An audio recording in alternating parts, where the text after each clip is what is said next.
오늘의 작품 꿈은 한 남자에 대한 지극한 사랑을 가슴에 품은 여성과 아쉬움과 안타까운 마음으로 지난 날을 회상하는 한 남자에 대한 이야기입니다. 작품에 대한 설명을 아주 짧게 해드렸는데 혹시 제가 뒤에 나올 이야기를 스포할까봐 가급적 짧게 설명을 드렸지만 들어보시면 재미있다 하실 만한 작품입니다. 그럼 설명은 이 정도로 하고 본격적으로 낭독해 보겠습니다. 영상 뒷부분에 나오는 맺은말과 감상평도 있으니까 그 부분까지 끝까지 감상해 주시면 감사하겠습니다.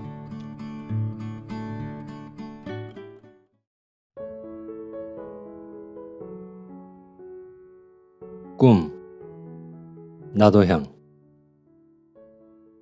자기 스스로도 믿지 못하는 일을 때때 당하는 일이 있다. 더구나 오늘과 같이 중독이 되리만치 과학이 발달하여 그것이 인류의 모든 관념을 이룬 이때에 이러한 이야기를 한다 하면 혹 웃음을 받을는지는 알 수 없으나 총명한 체하면서도 어리석음이 있는 사람이 아직 의심을 품고 있는 이러한 사실을 우리와 같은 사람이 쓴다 하면 헤브라이즘이나 헬레니즘, 서로 반대되는 끝과 끝이 어떠한 때는 조화가 되고 어떠한 경우에는 모순이 되는 이 현실 세상에서 아직 우리가 의심을 품고 있는 문제를 여러 독자에게 제공하여 그것을 해석하고 설명해 내는 데 도움이 되거나 그렇지 않으면 아주 사실을 부인하여 버리게 되고 또는 그렇지 않음을 결정해낼 수 있다 하면 쓰는 사람이나 읽는 이의 해혹이 될까 하는 것이다. 이러한 사실을 믿거나 믿지 않거나 그것은 해석하는 이의 마음대로 할 것이요 쓰는 이의 관계할 바가 아니니 쓰는 이는 문제를 제공하는 것이 그것을 해석하는 것보다 더 큰 천직인 까닭이다. 더구나 이야기는 실제로 당한 이가 있었고 또는 쓰는 나도 믿을 수도 없고 아니 믿을 수도 없는 까닭이다. 내가 19살이 되던 해다. 세상에는 숫자를 무서워하는 습관이 있어. 우리 조선서는 석삼자와 9구자를 몹시 무서워한다. 석삼자는 귀신이 붙은 자라 해서 몹시 꺼려하며 9구자, 즉 셋을 3번 곱한 자는 그 석삼자보다도 더 무서워한다. 더구나 연령에 들어서 그러하니 9살, 19살, 29살, 39살 이렇게 9이라는 단수가 붙은 해를 몹시 경계한다. 그래서 다만 호르머니의 외아들인 나는 19살이 되는 날부터 마치 죽을 날이나 당한 듯이 무서움과 조심스러움으로 그날을 지나지 않으면 안 되었다. 이곳에서 저곳을 떠날 일이 있어서도 방위를 보고 벽에 못 하나를 박아도 손을 보며 생일 음식을 먹으려 하여도 부정을 염려하며 더구나 혼인 참례나 조상집에는 가까이 하지도 못하였으며 일동일정을 재래의 미신을 따라서 하지 않은 것이 없었다. 하다못해 감기가 들어서 누웠더라도 무당과 판수가 푸닥거리와 경을 읽었다. 나는 어릴 때이라 그렇게 구속적이요 부자유한 법칙을 지키기도 싫었을 뿐 아니라 그때 동리에 있는 보통 학교에 다닐 때이므로 어머니의 말씀과 또는 하시는 일은 어리석다 해서 여간히 반대를 하지 않은 것이 아니었다. 그러나 그것이 어리석은 일인 줄은 알고 자기도 그것이 옳지 않은 일인 줄은 알면서도 그것을 단단히 믿지 않을 수는 없었다. 제사 음식이 눈에 보이면 거기에 귀신이 붙은 것 같기도 하여 어째 구미가 당겨지지를 아니하고 길에서 상여를 만나면 하루 종일 자기 생명이 위태한 것 같아서 아니 본 것만 못하였다. 장님을 보면 돌아가고 예방해 내버린 것을 볼 때는 자연히 침을 뱉었다.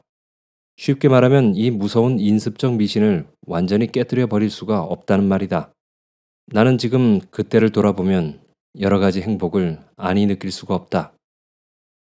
아버지가 끼쳐주고 돌아가신 넉넉한 재산과 따뜻한 어머니의 자애로 무엇 하나 불만족한 것이 없이 소년시대를 지내오며 따라서 100여 호에 되지 않는 촌락에서 가장 재산이 있고 문벌 있는 얌전한 도령님으로 지내던 생각을 하면 고전적 즐거움을 아니 느낄 수가 없다.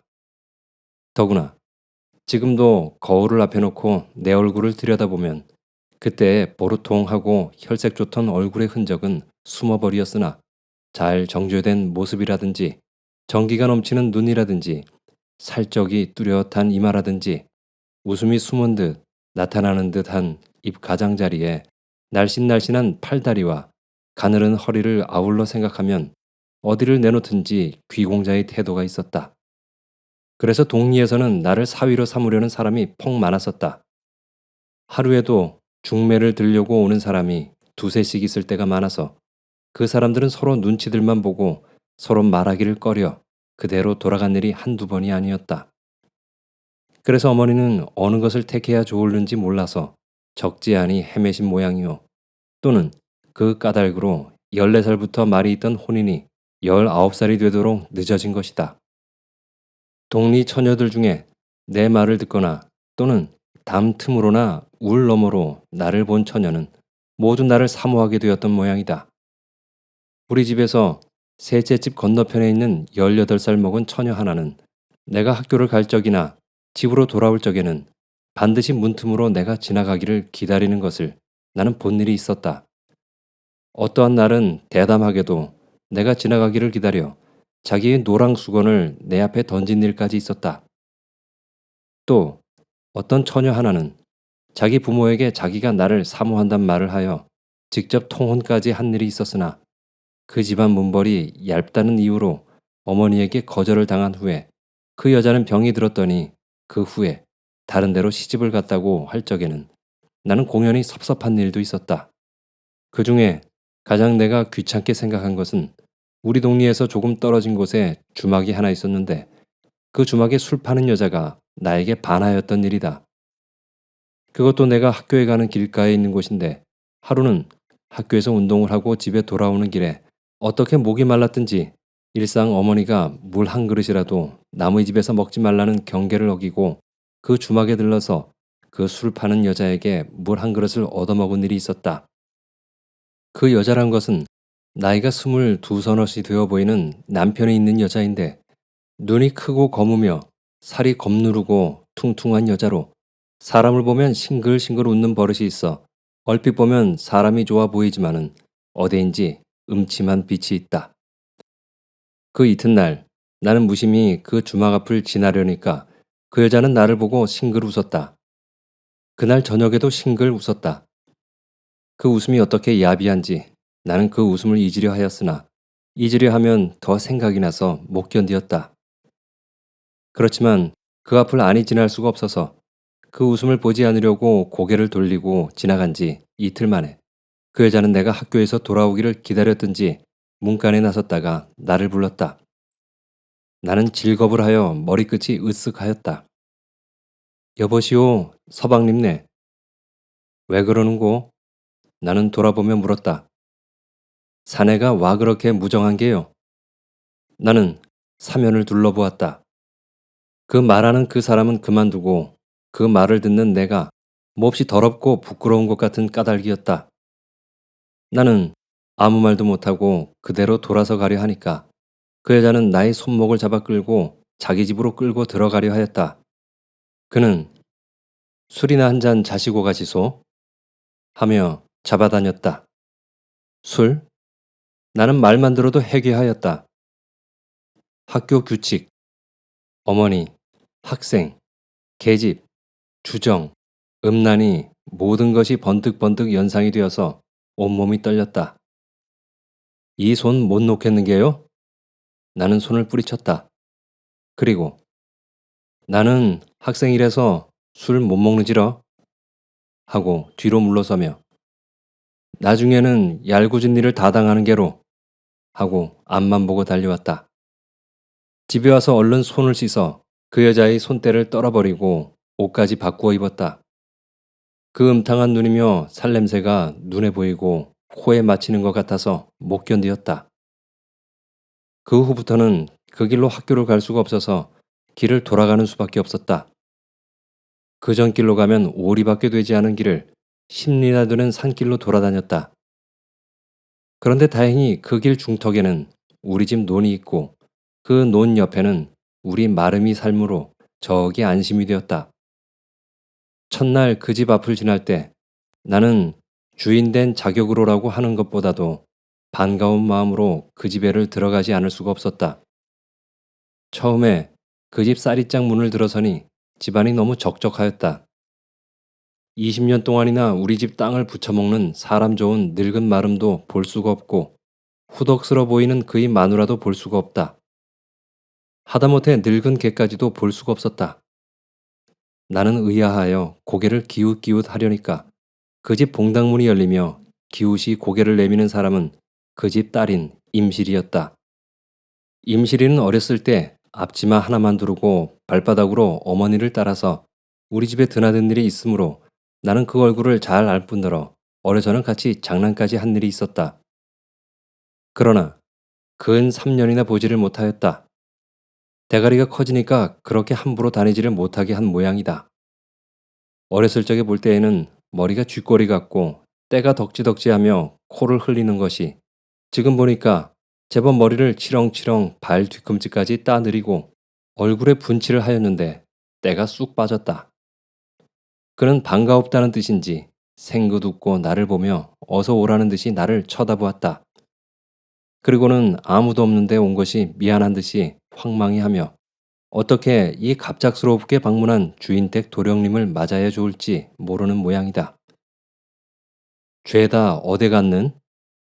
나는 상전의 아들이 하인의 딸에게 향하는 태도로 물었다. 그는 들에 나갔는 게로 하며 다시 한번 나를 곁눈으로 살펴보았다. 길게 있을 시간도 없거니와 이따가 하악할 때에는 또다시 들을 터이니까 오래 있을 필요가 없어서 그대로 학교를 다녀 돌아올 적에 다시 들렀다. 그때에는 마름내외가 나를 기다리고 있다가 점심 먹으라고 밀국수를 해주었다. 아마 그 계집애가 저희 부모에게 말을 했던 모양이다. 그 후에는 올적 갈적 들렀다. 그 계집애도 상정과 부리는 사람의 관계로 숙친하여졌다. 어떤 때 나의 옷고름이 떨어지면 그것을 달아주고 혹 별다른 음식을 갖다가 내 앞에 놓을 때에는 이상한 미소를 띠고 나를 곁눈으로 쳐다보았다. 그 웃음이란 나의 눈에 보이기에도 몹시 유혹적이었으나 나는 실없는 계집년이란 생각밖에 나지 않았다. 그 후에 하루는 내가 학질 기운이 갑자기 생겨서 하학 시간도 채 마치지 못하고 어떻게든지 집으로 가려고 무한한 노력으로 줄다름질 쳐오다가 그 집 앞을 당도해 보니까 여태까지 참았던 마음이 획 풀어지며 그대로 그 집 마루에가 털썩 주저앉아 버린 일이 있었다. 그것을 본 마름들은 나를 방으로 데려다 누이고 일변 집으로 통지를 하며 또는 물을 끓인다, 미음을 쏜다 하여 야단을 하는데 그 중에 가장 난처하게 여기는 것은 나를 깔고 덮어줄 이불 요가 없어서 걱정인 것이다. 자기네들이 깔고 덮는 누더기를 주인 상전의 귀여운 아들, 더구나 유달리 위하는 아들의 몸에는 덮어주기를 꺼리는 모양이다. 염려하는 것을 본 그 처녀는 얼핏 자기 방, 아랫방으로 가서 새로이 꾸며둔 이불 요 한 채를 가지고 왔다. 그것은 자기가 시집 갈 때 가지고 가서 신랑과 덮고 잘 이불을 준비해 둔 것이다. 그는 그것을 깔고 덮어준 후 발 아래를 잘 여미고 두덕두덕 매만져 주었다. 촌 여자의 손이지만 어디인지 연하고 부드러운 맛이 있어서 몹시 육감적 자극을 전하는 듯하였다. 그러고는 그 처녀는 내 앞을 잘 떠나지 않고 자기의 가장 아끼는 이불요를 꺼내 덮어준 것이 펑 만족하다는 듯이 항상 이불과 요를 매만졌다. 어떠한 때에는 나의 이마도 눌러주고 시키지도 아니하였는데 나의 베개를 바로 베주기도 하고 흐트러진 옷고름을 매주기까지 하였다. 그때 그 당시로 말하면 내가 그 임실이쯤은 다른 의미로 생각할 여지가 없었고 더구나 임실이를 이성으로 생각한다는 것으로는 마음이 끌리지 아니하였으니 그와 나의 지위의 간격이 너무 멀었음이 첫째 원인이며 허구많은 여자를 다 제쳐놓고 임실이에게 마음을 끌린다는 것은 그때 나의 관념으로도 우스운 일일 뿐 아니라 그런 일이 있다 하면 그것은 자기의 명예라든지 여러 가지 사정을 생각하여 의뢰히 잊지 못할 일이었으므로 더구나 임실이가 나에게 마음을 둔다 하면 그것은 마치 파수병정이 나라의 공주에게 반하는 것이나 마찬가지인 까닭이었다. 그러나 파수병정이 공주를 사모한 일이 만일 있었다 하면 그것이 대개는 불행으로서 끝을 마치는 것과 같이 임실이가 나를 사모한 것도 그러하였으니 그때는 그것을 깨닫지 못하였으나 그 후에 그것을 깨달았을 때 나는 가슴이 몹시 아픔을 깨닫지 아니치 못하였다. 병이 나와서 다시 학교를 다닌 지 한 달 남짓한 때 나는 그 집을 들렀다가 그 집에서 마누라쟁이가 소리를 질러 떠드는 소리를 들었다. 이 정칠 가스네야 죽어도 대답을 못하겠는가 하며 임실이를 두들겨주는 꼴을 보았다. 계집애는 죽어도 못하겠소 하는 듯이 입을 다물고 돌아앉아서 눈물만 흘리고 느껴가면서 울 뿐이다. 말해라. 그래도 못하겠는 게로? 하고 그의 손에 든 방치가 임실이 등줄기를 내려갈겼다. 임실이는 그대로 엎드려져서 등만 비비며 말이 없다. 어미는 죽어라 하고 두어 번 짓이기더니 나를 보고 물러섰다. 그 까닭은 이러한 것이었다. 임실이를 어떠한 촌에 사는 늑수구레한 농부가 후실로 달라고 하는데 그 농부인즉 돈도 있고 땅도 많고 소도 많아 살기가 넉넉하나 상처를 하여 다시 장가를 들 터인데 만일 딸을 주면 단말지기 땅에 소 2마리를 주겠다는 말이 있습니다. 그러나 임실이는 죽어도 가기 싫다 하니까 그렇게 수가 나는 것을 박차버리는 것이 분하고 절통한 일이 되어서 지금 경찰이 고문이나 하는 듯이 딸에게 대답을 받으려 함이었다. 나도 그 말을 듣고는 임실이를 철없는 계집애라 하였다. 그렇게 하면은 부모에게도 좋은 일이요. 자기 신상에도 괜찮은 것이라 하였다. 나도 어미 편을 들었다. 그랬더니 어미는 더욱 펄펄 뛰면서 자, 도련님 말씀을 들어보라고 야단이다. 그러나 지금 생각하니 그 무심히 한 말이 그 계집애에게 치명상을 줄 줄을 누가 알았으랴. 지금도 생각만 하면 모골이 송연하다. 그 후에는 임실이가 몸이 아파서 누웠단 말이 들었다.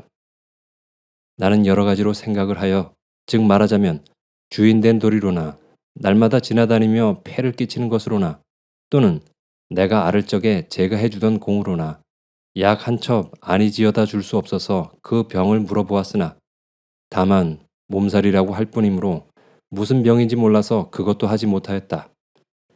그 후 한 보름은 무심히 지나갔다. 임실이 병이 어찌 되었느냐고 물어보지도 않았다. 그렇게 무심히 지내던 어떠한 날 저녁에 나는 어머니와 단둘이 방에서 잠을 자고 있었다. 날이 몹시 침울하고 날이 흐려서 안개가 자욱이 낀 밤이었다. 척척한 기운이 삼투를 하여 방 안으로 스며들었다. 나는 잠이 들었다가 깨었다. 깨기는 깨었으나 분명히 깨지도 못하였다. 눈에는 방 안에 있는 것이 분명히 보이나 정신은 잠속에 잠겨 있었다. 시계 소리가 들렸으나 그것이 생시에 듣는 것 같기도 하고 꿈속에 듣는 것 같기도 하였다. 누구든지 가위를 눌릴 때 당하는 것 같이 몸은 깨려 하고 정신은 깨지 않는 것과 같았다. 띵한 기운이 머릿속에 가득 차고 온몸이 녹는 듯이 혼몽하였다. 그러자 누구인지 문을 열었다. 석유불을 켜놓은 등잔불이 더욱 밝아지더니 눈이 부신 햇빛같이 환하여졌다. 나는 이상하지도 않고 무섭지도 않았다. 생신아같이 예사로웠다. 문이 열리더니 들어오는 사람이 있었다. 그것은 분명히 임실이었다. 그는 하얗게 소복을 입었었다. 그의 손에는 이상한 꽃가지를 들었었다.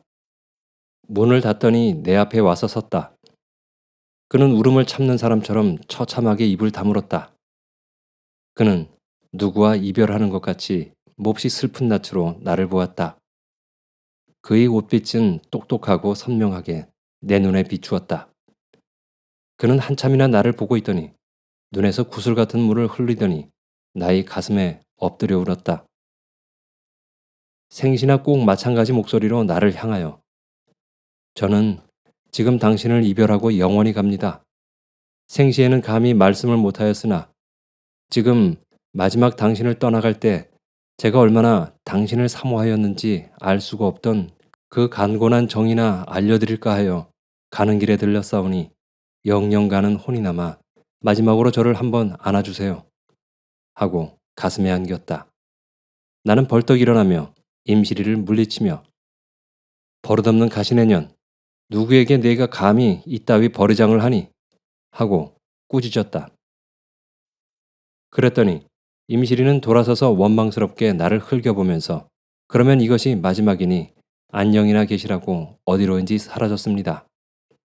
나는 그 사라지는 것이 연기와 같이 허무한 것을 보고 공연히 섭섭한 생각이 나고 가슴속이 메어지는 듯하여 그렇게 준절히 꾸짖은 나로서 다시 임실아, 임실아 하고 부르면서 따라 나가려 하였다.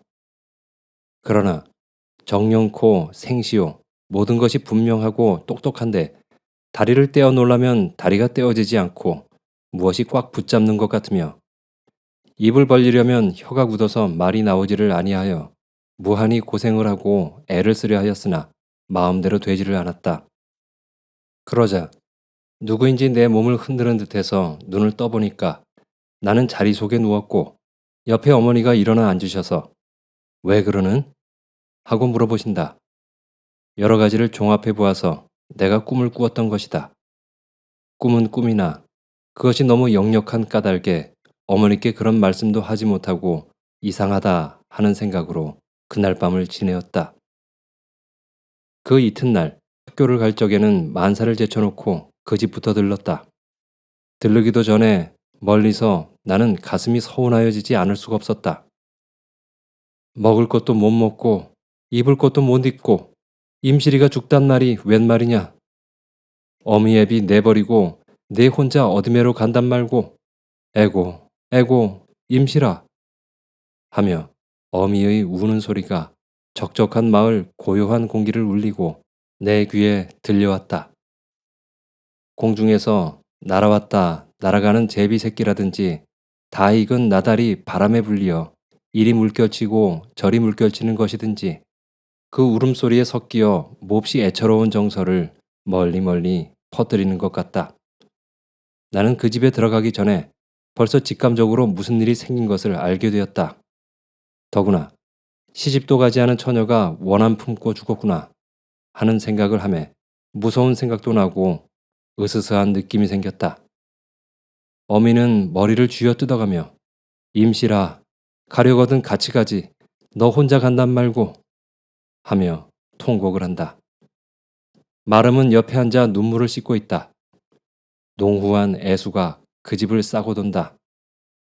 마누라는 나를 보더니 도령님 임실이가 죽었소 하며 푸념 겸 하소연을 한다. 아랫방 임실의 누운 방문은 꼭 닫혀 있고 그 앞에는 임실이가 신던 신짝이 나란히 놓여 있다. 나는 이것이 정말이라 하면 너무 내 꿈이 지나치게 참말이요. 거짓말이라 하면 이렇게 애통한 광경을 믿지 않아야 할 것이다. 꿈이 이렇게 사실과 결합되는 일이 세상에 어디 있으랴. 몇 시쯤 하여 그랬는고? 나는 생각이 있어서 시간을 물어보았다. 마름은 눈을 꿈뻑꿈뻑하고 먼 산을 바라보고 꺼질 듯한 한숨을 내쉬더니 오경은 되었을 게로 하며 대답을 하였다. 나는 눈을 더 한번 크게 뜨지 않을 수가 없었다. 그러면 분명히 임실의 혼이 임실의 몸에서 떠날 때 나에게 즉시 다녀간 것이 틀림없었다. 나는 그날 학교를 그만두었다. 집에 돌아와서 몸이 아프다는 핑계를 하고 종일 드러누워 생각하며 실없이 임실이 생각이 나서 못 견뎠다. 나에게 그렇게 구소에 사무친 원한을 품고 세상을 떠난 것을 생각하며 내 사지마디가 저린 것 같았다. 불쌍함과 측은한 생각이 나고 또는 적지 않은 미신적 관념이 공연히 나를 두려웁게 하였다. 그리고 일상 나에게 하던 것이라든지 내가 아플 때 나에게 하여준 것이라든지 또는 시집가기 싫어하던 것이든지 병들었던 것을 생각하고 임실의 마음을 추측하며 임실이는 속으로 몹시 나를 사모하였던 것이 틀림없었다. 그러나 나는 상전이요. 자기는 부리는 사람의 딸이었다. 고귀한 집 도령님을 사모한다고 말로는 차마 하지 못하였으나 그는 속으로 혼자 가슴을 태웠던 것이다. 골수에 사무치도록 나를 생각하였던 것이다. 입이 있고 말을 하나 차마 가슴속에 든 것을 내놓지 못하였던 것이다. 그 모든 것을 생각할 때 나는 죽어간 임시를 몹시 동정하게 되었었다. 다시 한번 만날 수가 있어 그의 진정을 들었으면 좋을 걸 하는 생각까지 나고 나중에는 제가 생시에 그런 말을 하였다면 들어주기라도 하였을 걸 하는 마음까지 났다. 말하자면 나는 임실이가 죽어간 뒤에 분한 마음이 변하여 사랑하는 마음이 되었다는 것이다. 그날 저녁에 나는 잠을 자려 하나 잘 수가 없었다. 어머니는 무슨 영문도 모르시고 가지각색 약을 갖다가 나를 권하셨다. 그러시면서 내가 어제 저녁에 꿈에 가위를 눌리더니 몸에 병이 생기었다 하시면서 매우 걱정을 하셨다.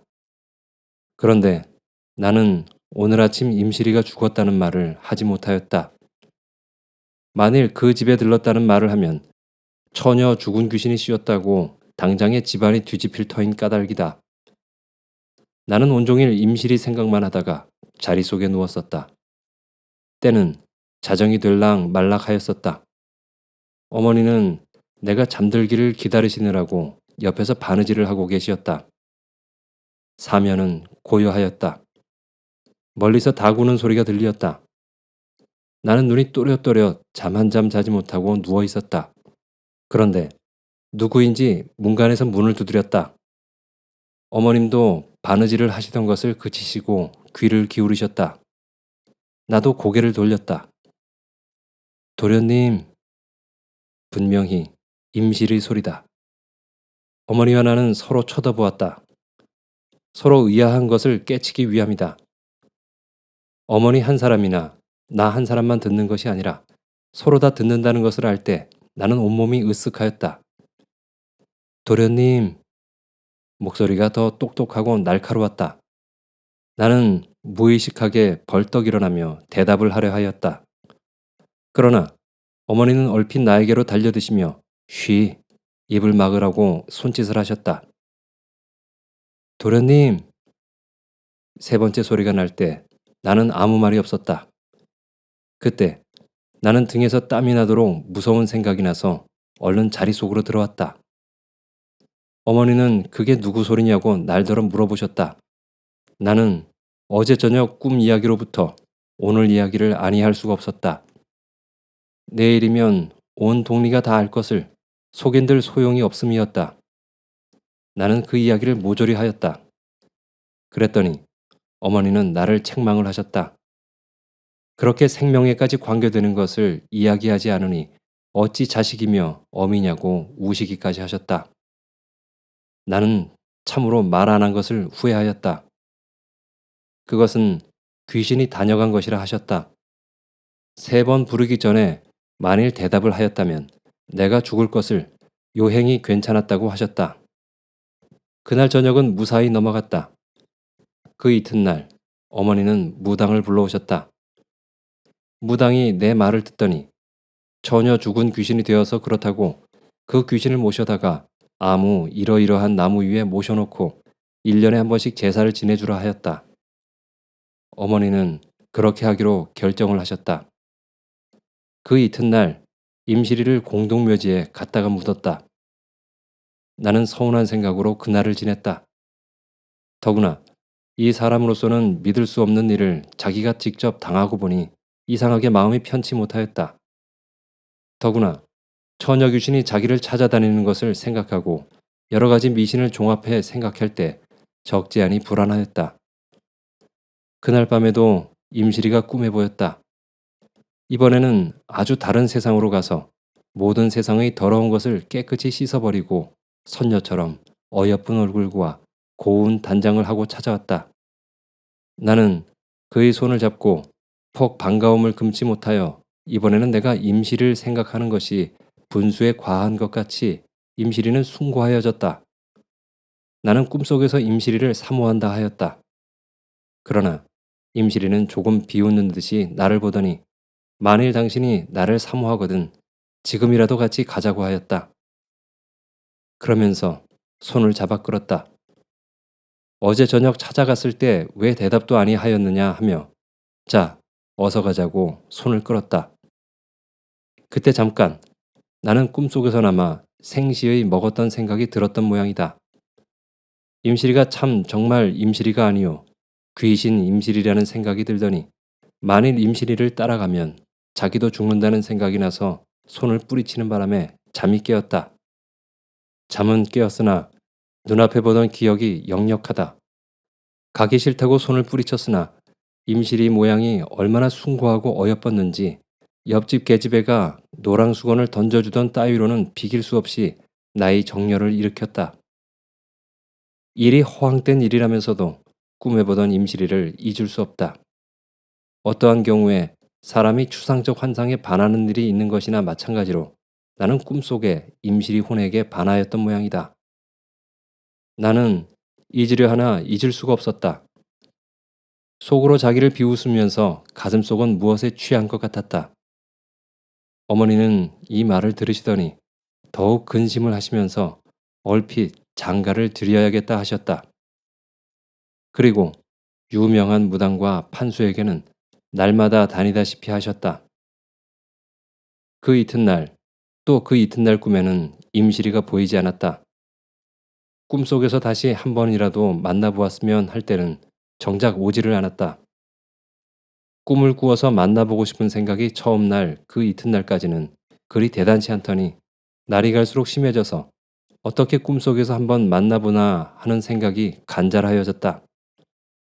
그래서 하루 종일 임실이 생각만 하면 혹시 꿈속에서 만나볼 수 있을까 하여 일부러 그 생각만 하였었으나 허사였다. 그 후부터는 날마다 학교는 가지만은 그 집에는 자주 들르지를 않았다. 첫째, 나 때문에 자기 딸이 죽었다는 칭언을 할까 겁나는 까닭이요. 둘째로는 그 죽은 방이 보기 싫은 까닭이었다. 그러나 아무리 하여도 잊혀지지를 않으므로 이번에는 잊어보려고 애를 썼다. 어떤 때는 혼자 고개를 흔들어 눈앞에 보이는 것을 깨뜨려 보려 하였으나 더욱 분명히 보일 뿐이다. 그래서 이것도 귀신이 나의 마음을 이렇게 만들어 놓은 것이라고 해서 몹시 괴로웠다. 하루는 토요일이다. 임시를 잊어버리려 하나 잊어버릴 수 없는 생각이 나를 공동묘지까지 끌어갔다. 풀이 우거져서 상긋한 냄새가 온 우주의 생명의 냄새를 나의 콧구멍으로 전하여 주는 듯하였다.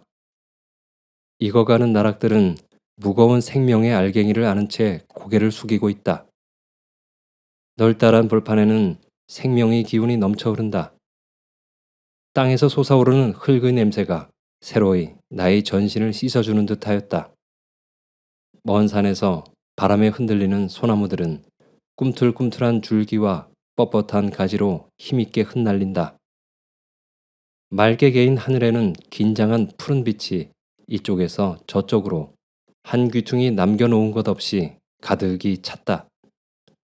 길 가는 행인들까지 걷어올린 두 다리에 시뻘건 근육이 힘있게 꿈틀거린다.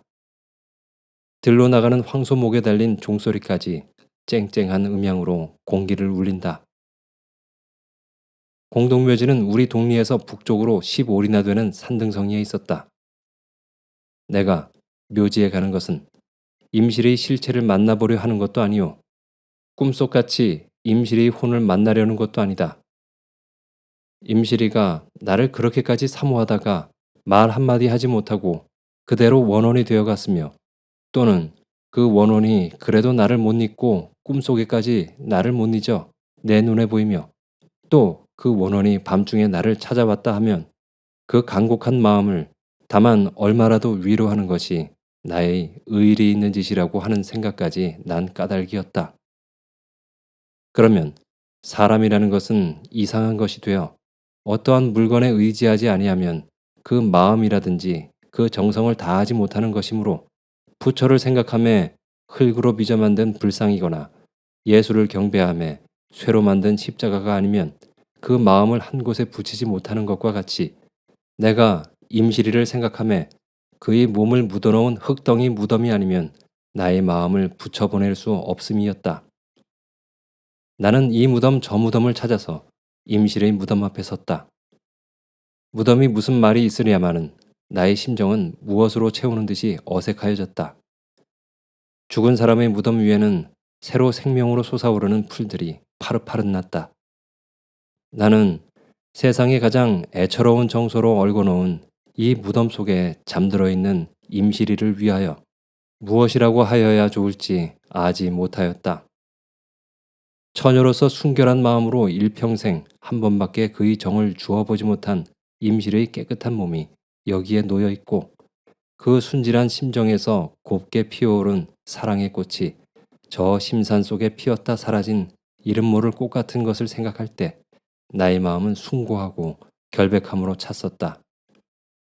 그러나 한 번밖에 피지 못하는 꽃이 나로 말미암아 피었고 그것이 나로 인하여 꺼져버린 것을 생각할 때 말할 수 없이 아까웠다.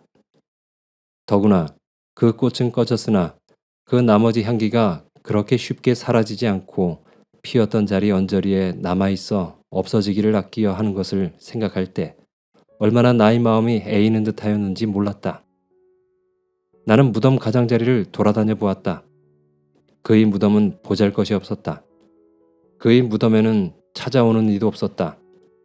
그의 죽어간 뒤에는 그를 위하여 가슴을 태우는 이라고는 그의 어머니와 아버지가 있을 뿐이다.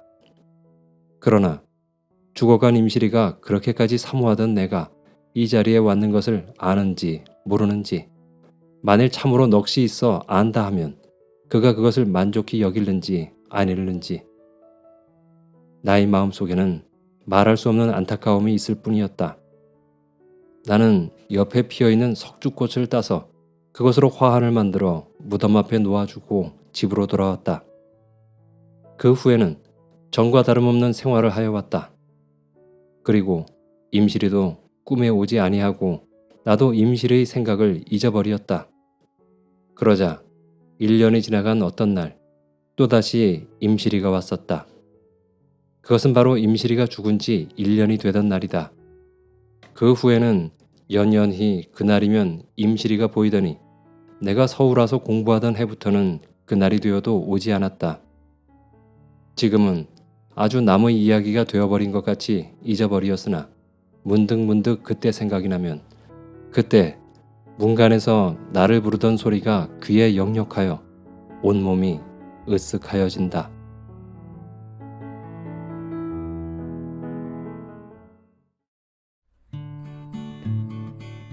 재미있게 들으셨나요? 중간부터 뭔가 좀 으스스하셨죠? 잘 나가다가 갑자기 웬 귀신 이야기로 빠지나 싶었죠? 도련님에 대한 임실이의 마음이 얼마나 지극하고 진실되었으면 죽는 순간 그에게 꿈속에 나타나 말하지 못하고 표현하지 못한 한이라도 풀고 싶었을까요?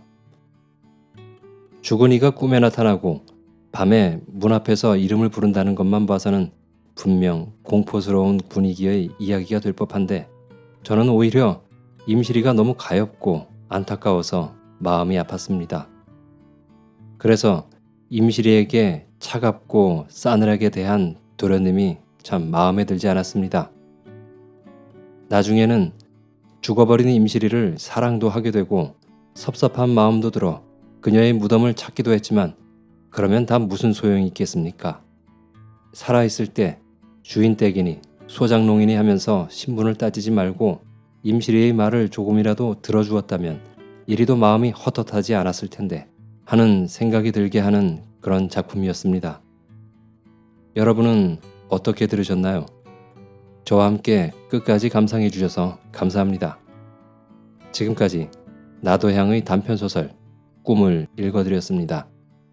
저는 또 다음에 재밌고 유익한 작품으로 찾아뵙겠습니다. 끝까지 함께 들어주신 여러분 감사합니다. 오늘도 행복한 하루 보내세요.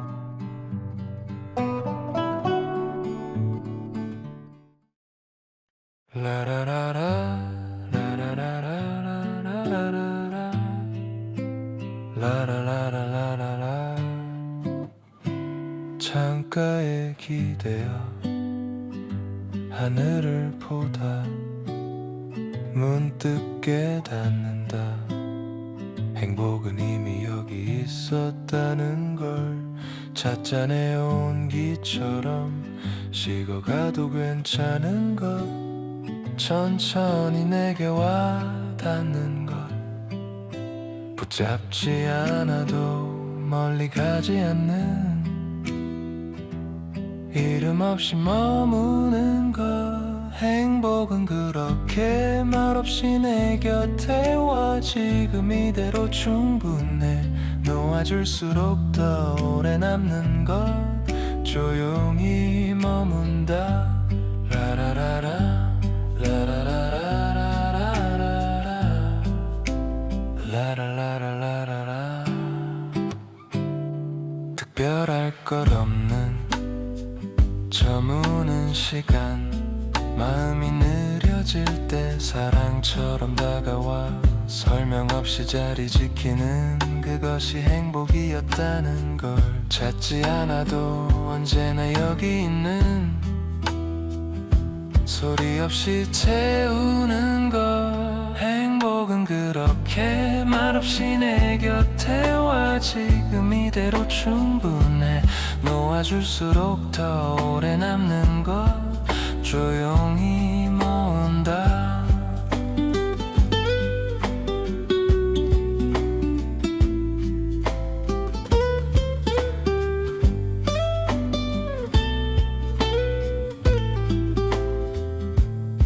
지나간 시간 위에 얇게 내려앉은 위로 그 이름이 행복이라면 아무 일 없던 날들이 가장 소중했듯. 평범한 이 순간이 전부였듯. 행복은 그렇게 아무렇지 않은 얼굴로 오늘을 덮어주고 대단하지 않아도 부족하지 않은 여기 머문다. 라라라라